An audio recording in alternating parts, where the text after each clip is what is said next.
Hello beautiful people, welcome back to my channel స్వర్ణ కొండపల్లి. మాకైతే ఇక్కడ Sunday రోజు బోనాలు. అమ్మవారికైతే పరమాన్నం నైవేద్యం పెడతాను ప్రతిసారి. అలాగే ఈసారి కూడా పరమాన్నం చేశాను. యాక్చువల్గా అయితే ఆషాఢంలోనే చేస్తాము బోనాలు మేము, కానీ ఈసారి శ్రావణ మాసం ఫస్ట్ సండే రోజు చేశాను. పెద్దగా బోనం తీయడం లాగా కాకుండా అమ్మవారికైతే సాకపట్టి నైవేద్యం సమర్పించి అయితే వచ్చేస్తాము ప్రతిసారి అలాగే. ఇకపోతే మండే రోజైతే బన్నీకి బాక్స్కి ఫ్రైడ్ రైస్ చేశాను.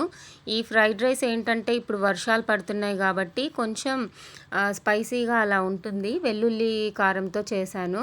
జస్ట్ మనం పోపు దినుసులు అవి వేసేసుకొని, ఆనియన్ వేసేసుకొని అవి కొంచెం మంచిగా ఫ్రై అయిన తర్వాత మన వెల్లుల్లి కారం చేసి పెట్టుకుంటాం కదా, అది దాంట్లో వేసేసి సాల్ట్ తగినంత రైస్ యాడ్ చేసేసి లాస్ట్కి కొంచెం నిమ్మకాయ రసం కూడా పిండేసుకున్నామంటే టేస్టీ రైస్ అయితే రెడీ అయిపోతుంది. ఇంక ఇలా వాడికి కీరా కట్ చేసేసి బాక్స్ అయితే పెట్టేశాను. ఇది చాలా సింపుల్ అండ్ హెల్దీ రెసిపీ. ఈ వర్షాలు ఇవన్నీ పడుతూ ఉంటే బాక్స్ పర్పస్ ఇంకా ఇలాంటి ఈజీ రెసిపీస్ కావాలంటే నాకు కామెంట్లో ఎస్ అని టైప్ చేయండి.